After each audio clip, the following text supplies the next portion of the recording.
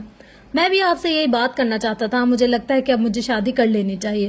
اور اب تو آپ بھی یہی چاہتی ہیں, پھر بتائیں کب بات کریں آپ بڑی امی سے؟ وہ میز پر آگے کو ہو کے اپنی ماں کی آنکھوں میں دیکھتا سکون سے پوچھ رہا تھا. بھابھی سے میری بات ہوئی ہے اس بارے میں, وہ مہر کو جلد رخصت کرنا چاہتی. وہی دیسی مائیں جن کو لگتا ہے بیٹی اگر 24 کا حصہ پار کر چکی ہے تو اب بس اس کی شادی کر دو. ان کو یہ نہیں پتا ہوتا کہ لائف تو ابھی شروع ہوئی ہے, ابھی تو بیچاری لڑکی کو اپنے لیے وقت ملا ہے. لیکن خیر, وہ ہاتھ جھلاتے ہوئے کہہ رہی تھی, مہر کے لیے اکرام کا رشتہ آیا تھا, میں نے بھابھی سے کہا ہے کہ ان کو منع کر دیں. لیکن کیوں؟ اکرام بہت اچھا لڑکا ہے, جرمنی میں ایک اچھی جاب ہے, اپنا گھر ہے, یہ رشتہ تو پرفیکٹ ہے مہر کے لیے. آپ لوگوں نے مہر سے پوچھا ہے یا پھر خود ہی انکار کر دیا؟ اس کے آبرو تفکر سے اکٹھے ہوئے تھے, اس کے لہجے میں سادگی تھی, فکر تھی, جبکہ فروا کے چہرے کا رنگ یک دم بدل گیا تھا.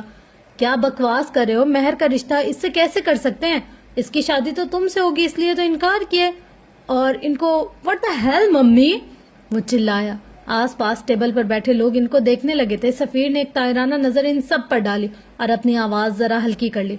میں مہر سے شادی نہیں کر سکتا, میں نے کبھی اس کو ایسی نظر سے دیکھا ہی نہیں. آپ کو چاہیے کہ سوچ سمجھ کر بولے. وہ دبا دبا سا غرایا تھا. سفیر, اگر یہ کوئی مذاق ہے تو بہت ہی گھٹیا ہے. کیا ہو گیا تمہیں؟ وہ تمہاری اتنی اچھی دوست ہے, تم دونوں کی اچھی انڈرسٹینڈنگ ہے. اور رہی بات نظر کی, تو مرد کی نظر کا کیا ہے, بدل بھی سکتی ہے. تم اس کو اب اپنی فیوچر وائف کی نظر سے دیکھنا شروع کر دو, کیونکہ مہر کے علاوہ میری بہو کوئی اور نہیں بنے گی. وہ کرسی کی پوچھ سے ٹیک لگائے چمکتی آنکھوں سے کہہ رہی تھی. سفیر جس کا انکار ان کے لیے کوئی اہمیت ہی نہیں رکھتا تھا. یہ آپ کیا کہہ رہی ہیں؟ مہر میرے لیے بہنوں جیسی ہے ممی. وہ میرے دوست ہے, کزن ہے, ہماری بہت اچھی انڈرسٹینڈنگ ہے. لیکن اس کا مطلب ہرگز نہیں کہ میں اس سے شادی کر لوں گا. کبھی بھی نہیں ممی, نیور. آپ اپنے دماغ سے یہ بات نکال دیں. ابھی تھوڑی دیر پہلے تو تم کہہ رہے تھے کہ میں تمہاری بڑی امی سے بات کروں. وہ کیا تھا, بتانا پسند کرو گے؟ وہ سرد سی آواز میں بولی. ممی, میں نے حالے کے حوالے سے بات کرنے کو کہا تھا. وہ حالے پر زور دیتے ہوئے بولا تھا. فروا جہاں تھی وہیں سن ہو گئی, گویا برف کا مجسمہ بن گئی ہوں. اس کا رشتہ تو ہارون سے ہونے والا ہے. آج نوال آنے والی تھی, میں نے تمہیں کال کر کے بتایا تو تھا, تم شاید بھول گئے ہو. وہ تھوڑی دیر بعد سنبھل کر بولی تھی. آنے والی تھی لیکن نہیں آئی اور نہ ہی اب آئیں گی. اس لیے آپ ممی, آپ کل تک بڑی امی اور تایا ابو سے بات کریں گی اور اس امر کو یقینی بنائیں گی کہ حال سلطان سفیر سلطان کی ہے ہمیشہ کے لیے.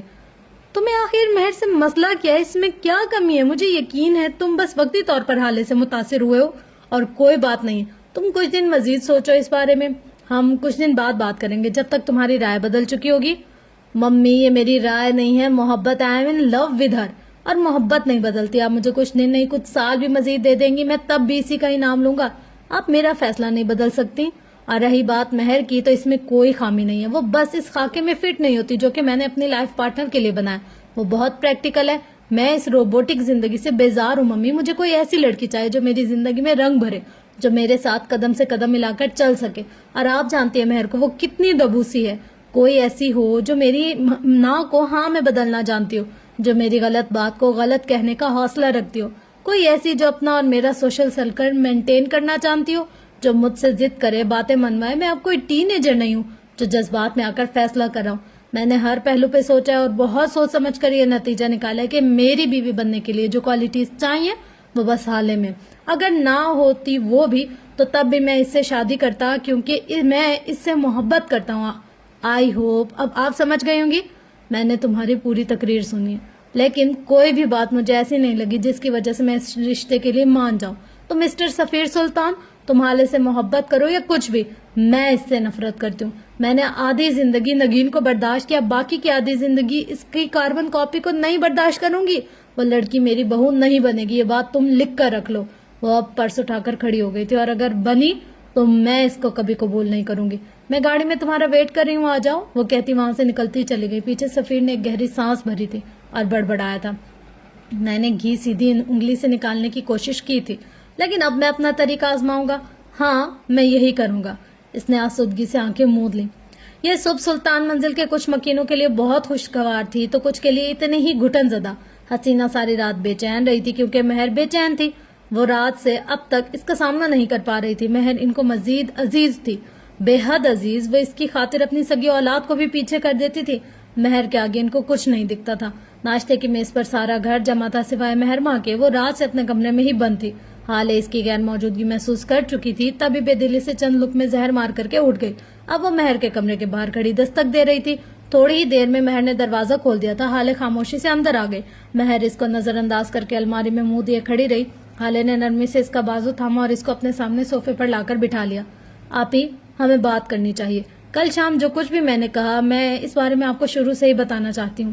آپ مجھ سے بدگمان نہ ہو بس. مہر خاموشی سے اس کو دیکھتی رہی. اس کا دل چاہتا وہ حالے کو بتا دے کہ وہ سفیر کو کتنا چاہتی ہے, لیکن اس کی ہمت نہیں. اور پھر حالے نے اس کو شروع سے آخر تک سب بتا دیا تھا. کس طرح سفیر نے اسے شادی کے لیے پوچھا اور کب حالے کو اس سے محبت ہوئی.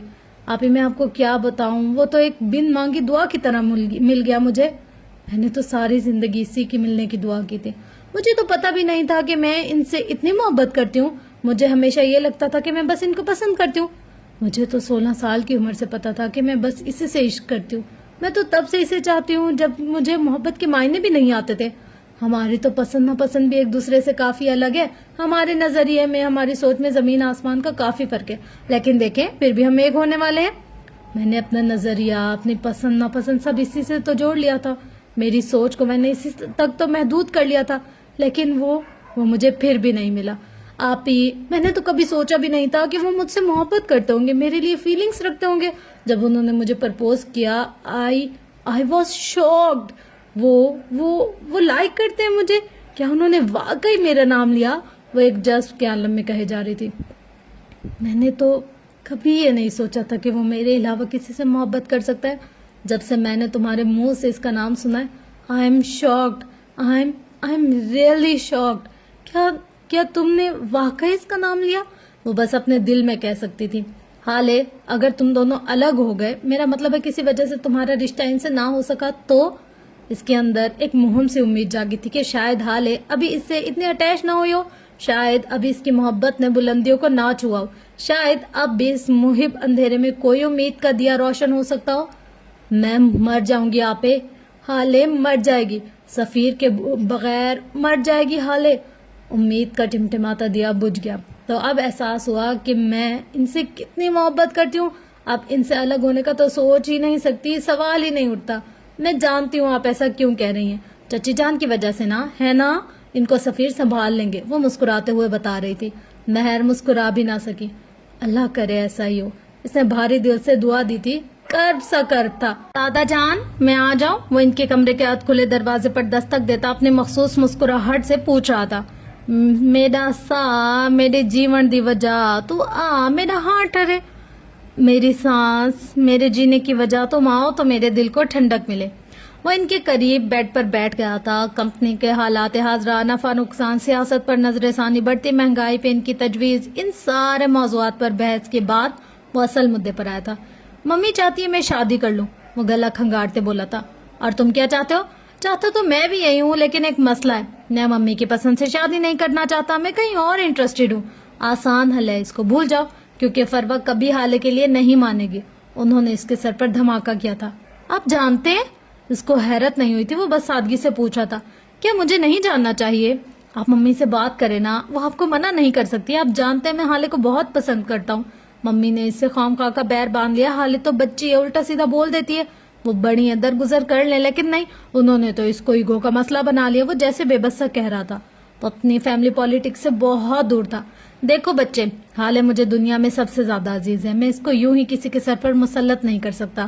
فروا کو خود آ کر مجھ سے بات کرنی ہوگی, باقاعدہ طور پر اس کا مانگنا ہوگا ہاتھ. لیکن اب جب تم نے مجھ سے مدد مانگی ہے تو میں فروا سے بات کروں گا. لیکن سفیر, میری ایک بات یاد رکھنا, اگر حالے کو ناخون کے ایک ذرے جتنی بھی تکلیف ہوئی تو میرا ہاتھ ہوگا اور تم سب کا گریبان ہوگا, یاد رکھنا. نرم دو ٹوک لہجے میں تنبیہ کی تھی انہوں نے. یار آپ تو ایسے کہہ رہے ہیں جیسے ہٹلر کے جانشین ہوں. میں محبت کرتا ہوں اس سے, بہت خوش رکھوں گا اس کو, بس ممی مان جائے ایک بار. ویسے ایک بات بتائیں, جس کی آپ اتنی سائڈ لے رہے ہیں نا, وہ خود ایک چلتی پھرتی آفت ہے جو میری ممی کو نہیں بخشتی, وہ مجھے کیا چھوڑے گی؟ سفیر, اپنی عورت کے لیے سٹینڈ لینا سیکھو. عورت چاہے جتنی مرضی آفت ہو, جتنی بھی خودسر ہو, جتنی بھی بہادر ہو, اپنے مرد کی سپورٹ کے بغیر زیادہ دیر تک سفر نہیں کر پاتی. یہ معاشرہ اکیلی عورت کے لیے ایک عذاب ہے. یہ مردوں کا معاشرہ ہے. ہم چاہے جتنی مرضی ماڈرن ہو جائیں, جتنا چاہے خود کو گروم کر لیں, اندر سے ہماری سوچ سطحی رہے گی. ہم ایک مضبوط عورت کو کبھی قبول نہیں کریں گے. اس معاشرے کو وہ عورت چاہیے جو ہر وقت روتی دھوتی رہے, جو اپنے ہر فیصلے کے لیے ایک مرد کی محتاج رہے, جو شادی سے لے کر بچے پیدا کرنے تک مرد کی مرضی سے چلے. ایسے میں اگر کوئی عورت اپنے حق کے لیے بولتی ہے تو معاشرہ اس کو بے حیا, بد چلن اور نہ جانے کن کن القابات سے نوازتا ہے. یہ معاشرہ ایک مضبوط اور خود مختار عورت کو جھیل نہیں پاتا. ایسی عورت لوگوں کو کھٹکتی ہے. اور جس عورت سے تمہارا پالا پڑا ہے نا سفیر, وہ اپنے حقوق بھی جانتی ہے اور اپنی پاور بھی. وہ دب کر چلنے والی نہیں ہے. وہ خود کو تمہارے لیے کبھی بھی بے توقیر نہیں کرے گی. ایسی عورت بزدل مرد کے ساتھ گزارا نہیں کرتی. اس کے لیے سٹینڈ لینا سیکھو, ورنہ ایک دن اس کو کھو دو گے. دادا جان, آپ نے فیمنزم کب سے جوائن کیا؟ بلکہ جوائن کیا, آپ کو تو لیڈر ہونا چاہیے اس موم بتی مافیا کا. کیوں سفیر بھائی, صحیح کہا نا میں نے؟ دادا جان کے کمرے کے اد کھلے دروازے سے جھانکتا حسن آنکھوں میں شرارت لیے پوچھ رہا تھا. سفیر بیٹا, ذرا میری چھڑی تو پکڑانا. کچھ لوگوں کے پر نکل آئے, ایسے گستاخ لوگوں کو سبق سکھانا ضروری ہوتا ہے. جاؤ بیٹا چھڑی لاؤ, وہ بظاہر بہت سنجیدہ سے کہہ رہے تھے. سفیر بڑی تابیداری سے چھڑی لینے کے لیے اٹھا تھا. ویسے ایک بات ہے سفیر بھائی, ویسے تو آپ سے اٹھ کر پانی نہیں پیا جاتا, لیکن مجھے مار پڑوانی ہو آپ کے 4 ہاتھ 4 پاؤں ہو جاتے ہیں. اور آپ دادا جان, آپ ذرا میری اس حسین شکل کو غور سے دیکھیں. سیم ٹو سیم میں راز سلطان کی طرح دکھتا ہوں. سگا پوتا ہوں آپ کا, آپ کی جائیداد کا, دولت کا وارث. کچھ عزت کریں یار میری بھی. وہ جیسے التجا کر رہا تھا. سفیر بیٹا چھڑی کینسل, اب مجھے میری وہ بھورے بوٹ اٹھا کر دو, میں ذرا چیک کروں اب بھی پیٹ پر نشان چھوڑتا ہے یا نہیں. جو حکم دادا جان. سفیر فوراً حکم بجا لانے کو اٹھا تھا۔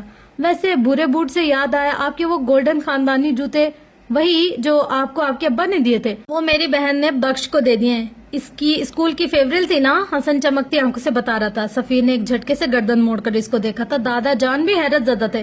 لیکن میں نے تو اس کو اسکن کلر کے جوتے لینے کو کہا تھا، میرے ابا کے جوتے تو ڈارک گولڈن تھے، اور میں نے اس کو یہ بھی کہا تھا کہ کسی کو ساتھ لے جائے، اس کو رنگوں کا پتہ نہیں چلتا۔ اب ان کو کیا پتا ڈارک گولڈن کو اسکن کلر بتانے والا حسن ہی تھا۔ وہ مارے حیرت کے یہی کہہ سکے تھے۔ اب پچھتائے کیا ہوت جب ہالے لے گئی بوٹ، وہ افسوس سے بولا تھا۔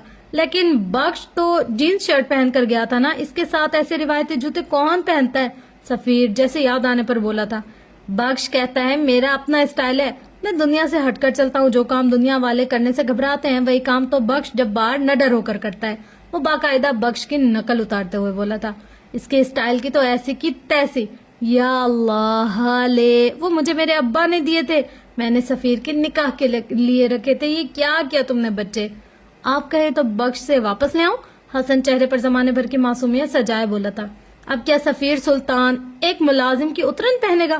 رہنے دو اسی کے پاس، سفیر کے سر کا صدقہ سمجھوں گا میں۔ یوسف سلطان اپنی جلالی موڈ میں آ چکے تھے، تب ہی حسن نے وہاں سے کھسکنے میں عافیت جانی، جبکہ سفیر گمسم سا واپس اپنی جگہ پر بیٹھ گیا تھا۔ اس کا غم دادا سے بڑا تھا۔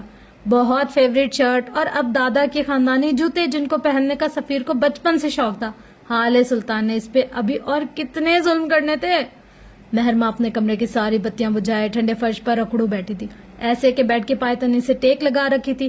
اس کی آنکھیں سرخ تھی، بال بکھرے تھے اور حلیہ بے ترتیب، یہاں تک کہ کل سے اب تک اس نے کوئی ایک نماز بھی نہیں پڑھی تھی۔ ابھی بھی وہ اپنے خیالوں میں مگن تھی جب اس کے کمرے کا دروازہ دھاڑ سے کھولتے فروا اندر آئی تھی۔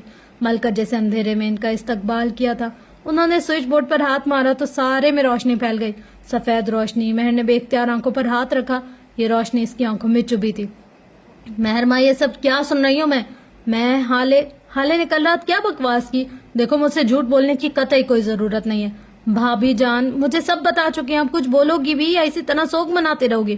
ان کا بس نہیں چلتا تھا کہ مہر کے حلق میں انگلی ڈال کر سچ کا پتہ چلا لے۔ جب سب کچھ پتا ہے آپ کو تو اب مجھ سے کیا چاہتی ہیں آپ؟ وہ اسی طرح آنکھوں پہ ہاتھ رکھے بولی تھی۔ فروا نے اس کے قریب جا کر ایک جھٹکے سے اس کا ہاتھ آنکھوں سے ہٹایا اور اس کا بازو پکڑ کر کھڑا کیا۔ مجھے پاگل بنانا بند کرو مہر، میں نہیں جانتی اس نے کیا بکواس کی ہے یا اس کے دماغ میں کیا چل رہا ہے، لیکن میری ایک بات یاد رکھنا، میں نہ تمہیں اس طرح ہارنے دوں گی اور نہ خود خاموش بیٹھوں گی۔ حالے اور سفیر کبھی ایک نہیں ہو سکتے، کم از کم میری زندگی میں تو نہیں۔ وہ اس کے پاس بیٹھی گرا رہی تھی۔ تو کیا کروں میں؟ ہاں کیا کروں؟ گلا دبا دو اپنی بہن کا، مار دو اس کو۔ وہ گویا پھٹ پڑی تھی۔ وہ یہ سب آپ کی وجہ سے ہوا ہے، ساری زندگی مجھے سفیر کے خواب دکھایا آپ نے کہا کہ سفیر زیادہ بولنے والی لڑکیاں نہیں پسند کرتا، میں نے اپنی زبان بند کر لی، سی لی۔ آپ نے کہا سفیر کو انڈیپینڈنٹ اور مردوں کے ساتھ کام کرنے والی لڑکیاں نہیں پسند، میں نے جاب چھوڑ دی، حالانکہ سفیر کو تو ایسی ہی لڑکیاں پسند تھی اور ہیں۔ میں نے تو اپنی ساری زندگی اپنا مرنا جینا سفیر سے جوڑ لیا تھا۔ اس کے آنسو مسلسل بہ رہے تھے، وہ چیخ چیخ کر بول رہی تھی، آپ نے میرے ساتھ بہت برا کیا ممانی جان۔ آپ نے کہا سفیر کو مذہبی لڑکیاں نہیں پسند، میں نے نمازیں پڑھنا چھوڑ دی، اور جب کبھی پڑھتی تب ہمیشہ دیکھتی کہ کہیں سفیر تو گھر پر نہیں ہے، کہیں وہ آ تو نہیں گئے۔ میں نے تو خدا کو بھی چھوڑا صرف سفیر کے لیے۔ میری تو زندگی کی ساری ایکویشن ہی خراب ہو گئی، میں اسکوائر 1 پر آ کھڑی ہو گئی ہوں۔ میری لائف، میرے گولز تو بس یہی تھے کہ میں سفیر سے شادی کروں گی اور پھر مجھے ابا کی محبت مل جائے گی۔ اس کا لہجہ رندھا ہوا تھا۔ میں نے صرف سفیر نہیں کھویا، میں نے یوسف سلطان بھی کھو دیا، ساری زندگی کے لیے سب کچھ کھو دیا میں نے۔ میں ہر چیز کا مداوع کروں گی میری جان، مجھے ایک موقع تو دو، تم ہمت کیوں ہار رہی ہو؟ میں ہوں نا، فروا سلطان کے ہوتے ہوئے تم کیوں پریشان ہو رہی ہو؟ دنیا یہاں کی وہاں ہو جائے لیکن میں تمہارے علاوہ کسی اور کی شادی سفیر سے نہیں ہونے دوں گی۔ وہ اس کے چہرے کو اپنے ہاتھوں کے پیالے میں بھرتی محبت سے کہہ رہی تھی۔ ارے کس چیز کا مداوع کریں گی آپ؟ اس کی بھوری آنکھوں میں تنفر تھا۔ میں نے اپنا خدا چھوڑا سفیر کے لیے، میرا خدا مجھے واپس کر سکتی ہیں آپ کے تو اپنے تھاٹس ہی کلیئر نہیں ہے۔ کبھی آپ نے مجھے دقیانوسی بنا دیا تو کبھی ماڈرن، اور میں سفیر کی محبت میں اتنی پاگل تھی کہ آپ کی ہر بات پر عمل کرتی چلی گئی۔ وہ بول بول کر ہانپ چکی تھی، تبھی بیڈ پر گرنے کے انداز میں بیٹھ گئی۔ یہ سب حالے کی وجہ سے ہوا ہے، تم مانو یا نہ مانو یہ سب اس کا کیا دھرا ہے۔ اسی نے سفیر کو کوئی ایسی پٹی پڑھائی ہے کہ اس کو حالے کے علاوہ کوئی دکھتا ہی نہیں ہے. اگر اس سے نفرت کرتی تھی تو اس کی اتنی کوئی وجہ تھی, لیکن تم اس ناگن کو سمجھ ہی نہیں سکی. اب تمہاری عقل ٹھکانے آ گئی ہوگی. مجھے میری بہن کے خلاف مت کریں, یہ بیکار ہے. آپ کا یہ حربہ مجھ پر اثر نہیں کرے گا. کوئی بھی انسان, کوئی بھی چیز مجھے میری بہن سے بدظن نہیں کر سکتی. ممانی جان, آپ کے لیے بہتر ہوگا کہ یہاں سے چلی جائیں اور مجھے اکیلا چھوڑ دیں. وہ اب سنبھل چکی تھی, تبھی متوازن لہجے میں بول رہی تھی, ایک دن آئے گا مہر ماں جب تم مجھ پہ یقین کرو گی, میری باتیں مانو گی, میرا کہاں مانو گی. ایک دن آئے گا, وہ عجیب سے لہجے میں کہتی وہاں سے چلی گئی.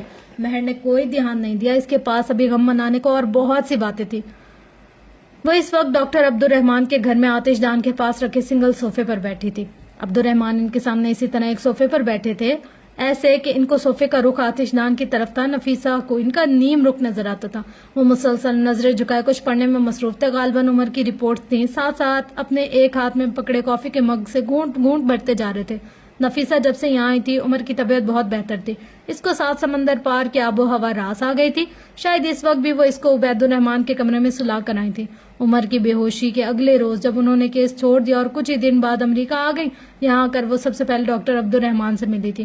2 دن پہلے عمر کے کچھ ضروری ٹیسٹ ہوئے تھے. آج ان کی رپورٹ آنی تھی. باہر سخت برف باری تھی. تبھی ڈاکٹر عبید نے ان کو اپنے گھر بلا لیا تھا کہ ان کا گھر اس ہوٹل کے بالکل قریب تھا جہاں نفیسہ رہ رہی تھی. ڈاکٹر عبید الرحمان سانولی رنگت, متناسب نکوشت, درمیانے قد کے تھے. ان کا تعلق انڈیا سے تھا. ان کی اور محسن کی دوستی ہاسٹل میں ہوئی تھی. محسن کے پاکستان آنے کے بعد بھی یہ دوستی اسی طرح برقرار رہی تھی. وہ دونوں کبھی خط و کتابت کے ذریعے تو کبھی ٹیلی فون کے ذریعے ایک دوسرے کے ساتھ رابطے میں رہتے تھے. عمر کی بیماری کے بارے میں بھی محسن نے ان کو ٹیلی فون پر سب بتا دیا تھا اور عبید الرحمان نے ان کو امریکہ آنے کا مشورہ دیا تھا. اور اس وقت نفیسہ پچھلے 15 منٹ سے ان سے کچھ بولنے کے انتظار میں تھی. اب ان کا جواب دے گیا تھا. کیا اس رپورٹ میں ایٹم بم بنانے کا راز لکھا ہے جسے آپ پچھلے 15 منٹ سے پڑھے ہی جا رہے ہیں؟ وہ غصے میں نہیں تھی, وہ بس خوف زدہ تھی. وہ دونوں انگلش میں بات کر رہے تھے کہ عبید الرحمان کی اردو اور ہندی بہت کمزور تھی. ڈاکٹر عبید نے چند لمحے چشمے کے پیچھے سے ان کو ناگواری سے دیکھا تھا, جیسے ان کا مخالونہ پسند نہ آیا, اور دوبارہ سے نظریں جھکا لی تھی. نفیسہ کلرز کر رہ گئی. اوف, یہ سرجنز کا ایٹیٹیوڈ. 5 منٹ مزید گزر گئے. نفیسہ اٹھ کر یہاں سے وہاں ٹہلنے لگی تھی. انہوں نے ذرا نظر اٹھا کر ڈاکٹر عبید کو دیکھا تھا تو ان کے ہاتھ میں کوئی رپورٹ نہ پا کر تھوڑا حیران ہوئی. اب وہ ان کے سر پر آ کھڑی ہو گئی. تب انہوں نے ان کے ہاتھ میں ایک ہتھیلی جتنی لمبی اور 4 انگلی جتنی چوڑی کتاب دیکھ کر تو جیسے ان کا دماغ ہی گھوم گیا. آپ میرے ساتھ مذاق کر رہے ہیں؟ آپ کو یہ سب ڈرامہ لگ رہا ہے؟ میرا بیٹا کینسر کا مریض ہے. اس وقت اس کی رپورٹ سے زیادہ ضروری آپ کو یہ فضول سی کتاب لگتی ہے؟ میں اپنا ملک چھوڑ کر, اپنا کیس چھوڑ کر کیا یہاں جھک مارنے آئی ہوں؟ یہ لگتا ہے آپ کو؟ ابھی کے ابھی میں اپنے بیٹے کو لے کر جا رہی ہوں. آپ سے 100 گنا بہتر ڈاکٹرز مل جائیں گے مجھے. وہ غصے سے سرخ چہرہ لیے گویا دھاڑ نہیں تھی. ڈاکٹر عبید نے کتاب بند کر دی. اب وہ پوری طرح ان کی طرف متوجہ تھے. پڑھنے نہ دیجیے گا آپ مجھے. پچھلے 15 منٹ سے ایک لفظ نہیں سمجھ سکا میں. بولے کیوں چیخ رہی ہیں؟ وہ تیوری چڑھائے پوچھ رہے تھے. نفیسہ کو اس وقت ان پر کسی پاگل کا سا گما ہوا. میرے بیٹے کی رپورٹس میں کیا آیا ہے؟ اس کی سرجری کب ہونی ہے؟ وہ کب تک ٹھیک ہوگا؟ اگر آپ مجھے یہ سب بتا دیں تو میرا اس ہاتھ سے کھڑکی کے باہر اشارہ کیا تھا. برف باری میں ذلیل ہو کر یہاں تک پہنچنا, میری ساری محنت وصول ہو جائے گی. وہ ایک لفظ پر زور دیتی, چبا چبا کر کہہ رہی تھی. آپ کے بیٹے کو پہلی نظر دیکھ کر ہی بتا تو دیا تھا اسی دن سب کچھ کہ نہیں ہے آپ کے بیٹے کو کینسر, کوئی مرض نہیں ہے. وہ اور کیا بتاؤں آپ کو؟ جب اس دن یقین نہیں کیا آپ نے تو بار بار کیا دہراؤں اپنی بات؟ آپ وکلا کے موٹے دماغ میں ایک بات گھستی ہی نہیں تو میں کیا کروں؟ آپ کو اس بات کا پختہ ثبوت چاہیے ہوگا. اب آپ کے بیٹے کا دماغ تو بولنے سے رہا کہ اس کو کوئی کینسر نہیں, اور یہ رپورٹس, ایک انگلی اور انگوٹھے سے رپورٹس کو ہوا میں اٹھایا تھا. اگر ان رپورٹس میں لکھی اصطلاحات آپ کی سمجھ میں آتی ہیں تو پڑھ لیجیے. وہ پرسکون سے کہہ رہے تھے. اب سچ کہنے؟ وہ بددقت بول پائی تھی. آپ نہیں مانیں گی. چلیں, وہ جو سامنے والا کمرہ ہے نا, وہاں سے قرآن پاک لا دے, اس پر ہاتھ رکھ کے گواہی دینے کو تیار ہوں میں, تب تو مان جائیں گے آپ. اگر یہ سچ ہے تو عمر کی وہ حالت, وہ سب کیا تھا؟ اس کا بے ہوش ہونا, اس کا سر درد, اس کے ناک سے خون آنا, اس کی نقاہت, وہ سب کیا تھا؟ اور اگر یہ سچ ہے تو آپ نے مجھے یہاں کیوں بلایا؟ ڈاکٹر عبید نے افسوس سے ان کو دیکھا. نفیسہ آپ پلیز بیٹھ جائیں, میں آپ کو سب بتاتا ہوں. آپ کے ان کے لہجے میں ہمدردی تھی. وہ نڈھال سے بیٹھ گئیں. عمر کو ہونے والا سر درد میگرین ہے, کینسر نہیں. دن میں روز اس مرض کے شکار لوگوں کو دیکھتا ہوں، اسی لیے عمر کو دیکھ کر میں نے آپ کو بتا دیا تھا کہ اس کو کوئی بھی بیماری ہو سکتی ہے سوائے کینسر کے۔ خیر کوئی بات نہیں، آپ نہ بھی مانیں۔ پھر میں نے اس کی تمام رپورٹس کیے اور ان سے یہ ثابت ہوا کہ آپ کا بیٹا اس موذی مرض سے محفوظ ہے۔ اب آتے ہیں ان علامات پہ جن سے آپ کو لگا کہ عمر کو کینسر ہے۔ آپ کے بیٹے کو ایک خاص قسم کا ڈرگ دیا جاتا رہا ہے جس سے اس کے سر میں درد اٹھتا ہے اور ناک سے خون بہتا ہے۔ اس ڈرگ کی مقدار ذرا سی بڑھا دو تو بے ہوشی بھی طاری ہو جاتی ہے۔ رہی بات آپ کو یہاں بلانے کی، تو میں یہ نئی کتاب لایا تھا، اس میں اتنی مشکل اردو ہے، ذرا کچھ الفاظ کے معنی جاننے تھے، لیکن آپ تو پہلے ہی انگاروں پر لوٹ رہی ہیں۔ خیر مزید کچھ جاننا ہے آپ کو؟ نفیسہ جو دم سادے ان کو سنے جا رہی تھی، ان کو لگا جیسے ان کے کانوں میں دھماکے ہو رہے ہیں۔ ان کو یک دم کمرے میں آکسیجن کی کمی محسوس ہوئی تھی۔ کچھ نہیں، مجھے کچھ نہیں جاننا، مجھے اب کچھ بھی نہیں جاننا، سب ختم ہو گیا ہے، سب۔ میں کیسے تصویر کا دوسرا رخ نہیں دیکھ پائی؟ میں نے کیسے عمر کو اپنی مجبوری بننے دیا؟ میں کیسے بے وقوف بن گئی؟ میں تو شہر کی سب سے جینیس وکیل ہوں۔ آپ وکیل تھیں، وہ ان کو دیکھتے ہوئے تھی پر زور دیتے ہوئے بولے تھے۔ نفیسہ نے گلابی آنکھوں سے ان کو دیکھا تھا، ان کی آنکھوں میں ہزار سوال تھے۔ کل آپ کے ملک میں، آپ کے شہر میں آپ کا وکالت لائسنس کینسل کر دیا گیا۔ وہ لڑکی جس کا کیس آپ لڑ رہی تھی، اس لڑکی نے مریم نے خودکشی کر لی 1 ہفتہ پہلے، اور اس نے اپنے آخری بیان میں یہ کہا کہ آپ نے زبردستی اس لڑکی کو اس کیس میں شامل کیا۔ وہ وکٹم نہیں تھی، اس نے چند پیسوں کے عوض اس کیس میں شامل ہونے کا فیصلہ کر لیا، لیکن کیونکہ آپ نے اس کو دھمکی دی تھی اور آپ نے اس کو یوز کیا کیونکہ آپ کو اپنے شہر کی سب سے بڑی وکیل بننا تھا اور آپ کئی طرح کے معاشی مسائل سے گزر رہی تھی، تبھی آپ نے شہر کے چند امراء اور عزت دار گھرانوں کے معزز مردوں کو اس کیس میں گھسیٹا تاکہ آپ کے مسائل ختم ہو سکیں۔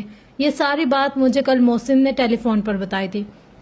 نفیسہ کو اس بار برف باری میں بھی پسینہ آ گیا تھا، ان کا پورا جسم کانپ رہا تھا۔ وہ اپنی جگہ سے اٹھی تھی اور بھاگتے ہوئی کمرے سے باہر نکل گئی تھی۔ عبید الرحمان بھی ان کے پیچھے آئے، لاؤنج میں آ کر ذرا دیر کو ٹھہرے، لیکن ایک بار پھر ان کو اپنا دم گھٹتا ہوا محسوس ہوا۔ وہ تیز تیز قدم اٹھاتی بیرونی دروازہ پار کر گئی تھی۔ گھر کے باہر برف ایسی گر رہی تھی جیسے آسمان سفید آنسو بہا رہا ہو۔ وہ سڑک پر گری برف پر بیٹھ گئی، ان کا نیلا اوور کوٹ ذرا سی سردی میں برف سے سفید ہو گیا۔ وہ وہیں سڑک پر بیٹھی لمبی لمبی سانسیں لینے لگی۔ ڈاکٹر عبید تعصب سے ان کو دیکھ رہے تھے۔ مس حیات اندر چلیں پلیز، یہاں بہت سردی ہے، آپ بیمار ہو جائیں گے، آپ میری مہمان ہیں، مجھے یہ گوارا نہیں کہ آپ اس طرح سڑک پر بیٹھی رہیں۔ ہمت کریں، آپ مضبوط ہیں، یا پھر تھوڑا رو لیں، رونا اچھا ہوتا ہے۔ وہ گھٹنوں کے بل ان کے پاس بیٹھے فکر مندی سے کہہ رہے تھے، ڈاکٹر میرا پیشہ، میرا عشق ہے، میں نے اس کے لیے اتنی محنت کی تھی، میرے ماں باپ نے اپنا پیٹ کاٹ کاٹ کر میری فیسیں ادا کی ہیں، میں سخت سردی اور چلچلاتی دھوپ میں پیدل یونیورسٹی تک گئی کیونکہ میرے پاس کرائے کے پیسے نہیں ہوتے تھے، میں نے اپنی منگنی اس لیے توڑ دی کیونکہ میرے منگیتر کو میرا وکیل بننا پسند نہیں تھا، میں اس سے محبت کرتی تھی لیکن میں نے پرواہ نہیں کی، میں نے اپنی زندگی کا ایک ہی مقصد بنا لیا تھا، وکیل بننا، اور میں بن بھی گئی، مجھے لگا میری محنت وصول ہو گئی، لیکن اصل آزمائش تو تب شروع ہوئی، کوئی بھی شخص مجھے کیس دینے سے ڈرتا تھا کیونکہ میں عورت ہوں۔ وہ تنزیہ سا ہنسی تھی، کوئی بھی رسک نہیں لینا چاہتا تھا، ان کو لگتا تھا میں بے وقوف ہوں، کم عقل ہوں، میں مردوں کے مقابلے میں لڑ نہیں سکتی۔ میں نے پھر سے محنت کی، میں نے کئی سال چھوٹے موٹے کیسز لڑے، میں نے اپنا مقام بنایا، میں نے خود کو ایک برانڈ بنایا۔ جب میں کورٹ میں کھڑے ہو کر دلائل دیتی تھی تو جج قائل ہوتے تھے، جب میں ثبوت لاتی تو مجرم پھانسی چڑھتے تھے، جب میں شیرنیوں کی طرح غراتی تھی تو کورٹ میں کھڑا ہر شخص بس مجھے سنتا تھا۔ نفیسہ حیات کو، بیرسٹر نفیسہ حیات کو سنتا تھا۔ انہوں نے گلی سانس ناک سے اندر کھینچی تھی، وہ رو نہیں رہی تھی لیکن ان کی آنکھیں نم تھی۔ عبید الرحمان اب اسی پوزیشن میں بیٹھے ان کو سنے جا رہے تھے۔ ایسے کیسے کوئی بھی یہ فیصلہ کر سکتا ہے کہ میں دوبارہ ان لوگوں کے سامنے بول نہیں پاؤں گی؟ کوئی کیسے فیصلہ کر سکتا ہے میں وہ سیاہ کوٹ دوبارہ نہیں پہن سکتی؟ کوئی کیسے میرے اتنے سالوں کی محنت پر پانی پھیر سکتا ہے؟ وہ کورٹ روم کے گناہ گاروں کی باتیں سنتی دیواریں، وہ راز چھپائے بیٹھے کورٹ کی کرسیاں، وہ سب مجھ سے جھوٹ جائیں گے۔ سردی کی وجہ سے ان کے ہونٹ نیلے پڑے تھے لیکن ان کو پرواہ نہیں تھی۔ آپ واپس جا کر اپنے لیے لڑیں، اپنا حق لیں، یہاں بیٹھ کر ہمت ہارنے سے کیا ہوگا؟ آپ کے بیٹے کو یوز کیا ان لوگوں نے، ان کی گریبان پکڑے۔ میں کس منہ سے واپس جاؤں گی؟ میں کیا جواب دوں گی لوگوں کو کہ نفیسہ بیگم نے اپنے بیٹے کی محبت میں انصاف کی جنگ چھوڑ دی تھی؟ نفیسہ ہار گئی، اس نے اپنے بیٹے کے لیے اس مقدس پیشے کی پامال لی۔ نفیسہ لوگوں سے ڈر گئی، وہ جو بس خدا سے ڈرتی تھی وہ لوگوں سے ڈر گئی، اس کا ایمان کمزور ہو گیا۔ میرے ملک کی مٹی مجھے گالیاں دے گی, میں کیسے واپس جاؤں. ڈاکٹر عبید الرحمان نے کچھ کہنے کو منہ کھولا ہی تھا کہ سامنے سے آتے عمر کو دیکھ کر لب بھینچ لی. اب نہ جانے اس بچے کا کیا ہوگا. اس لیے پالک بچے کی وجہ سے نفیسہ نے اپنا سب کچھ چھاڑ دیا تھا. اب تو وہ اس بچے سے نفرت کریں گی. ظاہر ہے ان کی اپنی سوچ تھی. نفیسہ نے بھی اس کو آتے ہوئے دیکھا. اماں آپ یہاں کیا کر رہے ہیں؟ یہاں بہت سردی ہے, اندر چلے نا پلیز. اس کی آنکھوں میں اب بھی نیند بھری تھی. وہ اپنے چھوٹے چھوٹے ہاتھ نفیسہ کے چہرے پر پھیرتے ہوئے پریشان سے پوچھ رہا تھا. وہ چند لمحے اس کو دیکھتی رہی. ان کی آنکھیں بھرنے لگی اور پھر یکدم انہوں نے کھینچ کر عمر کو گلے سے لگا لیا تھا. میرا بیٹا, میرا عمر, تمہاری اماں تمہارے لیے ساری دنیا چھوڑ سکتی ہے. وہ تمہارے لیے ایک ایک سے لڑ سکتی ہے. وہ تمہارے لیے جان دے بھی سکتی ہے اور لے بھی سکتی ہے. یاد رکھنا. وہ اس کا منہ چوم رہی تھی تو کبھی ہاتھ. عمر ٹھیک تھا, یہ خیال ہی دنیا روشن کر گیا تھا. ڈاکٹر عبید الرحمان حیرت سے ان کو دیکھ رہے تھے. کیا یہ عورت پاگل ہے؟ اماں کسی کو مارنا گناہ ہوتا ہے, آپ کو نہیں پتا؟ نفیسہ اس کی بات پہ مسکرا دی. ہاں ہوتا ہے, لیکن جب کوئی آپ کی گردن دبا کر آپ کو مارنا چاہے یا پھر آپ کے سینے سے آپ کا دل نکالنے کی کوشش کرے یا آپ کی سب سے محبوب رشتے کو اذیت دے تو اس کو مارنا جائز ہوتا ہے. عمر کی آنکھوں میں حیرت اتر آئی, ساتھ اس کا جسم کانپ رہا تھا. اس کو سردی لگ رہی تھی. مجھے کچھ بھی سمجھ نہیں آیا. Can you explain? نفیسہ بغیر جواب دیے اٹھ کھڑی ہوئی تھی. انہوں نے اپنا نیلا اوور کوٹ اتارا اور عمر کے کندھوں پر اڑا دیا. پھر جھک کر اس کو اپنے بازو میں اٹھا لیا. اماں آئی ایم ناٹ اے کڈ, نیچے اتارے مجھے, وہ خفگی سے منہ پھلا کر بولا تھا. نفیسہ سنی انسنی کرتی گھر کی جانب بڑھنے لگی تھی. ابھی وہ گیٹ کے اندر جاتی کہ عبید الرحمان نے ان کو پکارا. کیا آپ پاگل ہیں؟ میں ایک ماں ہوں, انہوں نے مڑے بغیر جواب دیا. اوئے ہوئے ہوئے ہوئے یار, ماں جو ہے نا, ماں, اوئے کتنا خوبصورت ورڈ ہے یہ. میں ایک ماں ہوں. یا اللہ, پوری دنیا کی خوشیاں ایک طرف اور جو ایک یہ ورڈ ہے نا ماں ہماری ہو تو بھی خوش نصیبی, ہم کسی کی ماں ہو تو بھی خوش نصیبی. آئی مین مطلب میرے بھتیجے ہیں نا, اور ان سے مجھے ایسی وائب آتی ہے جیسے یار ان کی تو اماں ہی میں ہوں. اگر کبھی میرا بھائی یا کبھی ان کی سگی امی ان کو کچھ کہہ دے, ان پہ ہاتھ اٹھا لے یا ان کو ڈانٹ بھی دینا, وہی اللہ میرا تو ایسے دل ہو جاتا ہے کہ یار ان لوگوں نے ایسے ان کو کیوں کہا, ڈانٹا کیوں, اونچی آواز میں کیوں بات کی. اور جو سگی ماں ہونے کی فیلنگز ہوتی ہے, اوئے ہوئے ہوئے ہوئے ہوئے. لیکن یار پتہ ہے انصاف کا کوئی بھی راستہ, ہم لوگ جتنی بکس پڑھے ہیں, ناول پڑھے ہیں, اسٹوریز پڑھے, سب سے بڑھ کر قرآن پاک پڑھے. ہر جو انصاف کا راستہ ہوتا ہے نا وہ بہت ٹف ہوتا ہے. اس کے لیے ہمیں بہت ساری قربانیاں دینی پڑتی ہیں. بہت ساری جگہوں پر ہم لوگ پھنس جاتے ہیں, ہمیں سمجھ میں نہیں آتا. لگتا ہے کہ یار اس سے کیسے نکلیں گے, اس سے نکل کیسے سکتے ہیں, اس سے تو نکلنے کا کوئی راستہ ہی نہیں ہے. پر ٹائم ٹو ٹائم پھر ہمیں پتہ چلتا ہے کہ یار اچھا یہاں ایسے تھا, ویسے تھا, یہ تھا, وہ تھا. کافی کوئی اچھی قسم کی اسٹوری ہونے والی ہے. اور ان کی نا اسٹوری تھوڑی سی لینتھی ہوگی. مطلب اب ہم لوگ 4 ایپیسوڈ پر آ گئے تو اب بھی صرف میں نے کتنے پڑھے ہیں, 211 پیجز, اور اصل کتنے ہیں 350 پیجز, 2350 پیجز. آپ سوچیں کہ ابھی میں نے صرف 211 پیجز پڑھے تو کتنا لینتھی ہوگا. آلموسٹ جائے گا یہ 20-25 ایپیسوڈ پر آرام سے, کیونکہ یہ بہت نا مطلب لینتھی بھی ہے اور ایک پیج میں بہت زیادہ. کچھ ناولز ہوتے ہیں ایسے جیسے ایک پیج پہ کم لکھا ہوتا ہے تو فٹافٹ ہم پڑھ سکتے ہیں, پر یہ والا ایسا ہے کہ ایک پیج پہ اتنا سارا, ایک پیج جتنا ہی مٹیریل لکھا ہوا ہے. تو میں سوچتی ہوں کہ یار اے ہائے کتنا پڑھنا پڑے گا, لیکن نہیں یار اسٹوری کافی اچھی. جیسے اب 2 گھروں کی اسٹوری چل رہی ہے, ایک حالے کے گھر کی اسٹوری چل رہی ہے اور ایک عمر کے گھر کی اسٹوری چل رہی ہے. آگے جا کے پھر یہ دونوں جمع ہوں گے. اب حالے دیکھو کتنے آدمیوں کی ایسی تیسی کر دی ہے. سب سے پہلے ہارون کی, اچھا حالے اور ہارون کتنا اچھا نام ہے, ملتا جلتا بھی. اگر یہ اس سے کر لیتی بندہ اچھا تھا. ویسے اگر میرے سامنے ایسی چوائس ہوتی نا تو میں ہارون کو سلیکٹ کرتی. سب سے بڑی بات کہ وہ اس کو پسند تو کرتا ہی کرتا ہے, پر دل کا کتنا اچھا ہے یار, کیا گڈ بندہ ہے. آہا ہارون. اچھا پھر اس کے بعد اس کی زندگی میں آیا کون, سفیر نا. سفیر جو ہے نا مجھے نہیں اچھا لگتا یار, جو ایسے ڈومینیٹڈ آدمی ہوتے ہیں نا, مطلب آپ اپنا بھی پوائنٹ آف ویو رکھو. وہ مرد ہی نہیں ہوتا جس کا کوئی اپنا پوائنٹ آف ویو نہ ہو. آپ اپنی بھی بات رکھو, اپنا بھی پوائنٹ آف ویو رکھو یار. پر یہ جو عورت کو ایسے ایک دم قبضہ کرنے والا اور اس طریقے سے, اس سے نہیں ملو, اس سے نہیں ملو, اس کو نہیں دیکھو, اس کو نہیں, یہ کیا بات ہے یار، ہم اپنے اعمال کے جواب دہ خود ہیں، اللہ نے ہمیں سیدھا صحیح غلط گائیڈ کرے. بے شک آدمیوں کی بات سننی چاہیے، ان کی باتوں پر عمل کرنا چاہیے، ہم بھی کرتے ہیں. ہمارے بھائی ہمیں گھر سے باہر نہیں جانے دیتے، ہم نہیں جاتے، پر ہر چیز کی ایک لمٹ ہوتی ہے. مطلب اب بھی آپ نے اس کو پرپوز کیا ہے، ابھی آپ آفیشیلی کچھ آپ لوگ کا ریلیشن شپ نہیں، ابھی سے آپ ابا بننے لگے. ارے ابا بننا جب حق ہو جائے گا تب. ایسے بندے نا بعد میں بہت زیادہ تنگ کرتے ہیں، مطلب جب شادی ہو جاتی ہے تو ہر بات پہ شک کرنا، پھر بہت مطلب چیزیں چینج ہو جاتی ہے، کافی کچھ نا ایسے ہوتا ہے کہ عجیب سا لگنے لگ جاتا ہے. بہرحال اسٹوری کے حساب سے اگر ہم دیکھیں تو بہت اچھی اسٹوری فی الحال تک تو جا رہی ہے.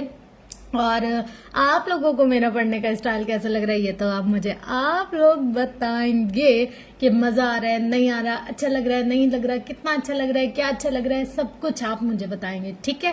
اور اس کے ساتھ ساتھ کوشش کروں گی ایک دن میں 3 4 5 8 جتنی ہو سکے نا مجھ سے ایپیسوڈ ڈے بائی ڈے میں آپ لوگ کے ساتھ شیئر کرتی جاؤں، تاکہ آپ لوگ جلدی جلدی سنیں، آپ لوگ کو پتہ چلے کہ یار کتنا اچھا ناول ہے، کیا چیز ہے، اور کون سا ناول آپ کو سب میں کتنا اچھا لگا ہے وہ آپ لوگوں نے بتانا ہے، ٹھیک ہے. تو یہ تھی آج کی ایپیسوڈ. انشاءاللہ ملتے ہیں نیکسٹ ایپیسوڈ میں، تب تک کے لیے اپنا گرد نوائل خیال کا بہت زیادہ خیال رکھیے گا، اور مجھے اپنی دعا میں بہت زیادہ یاد رکھیے گا. لو یو آل، اللہ حافظ.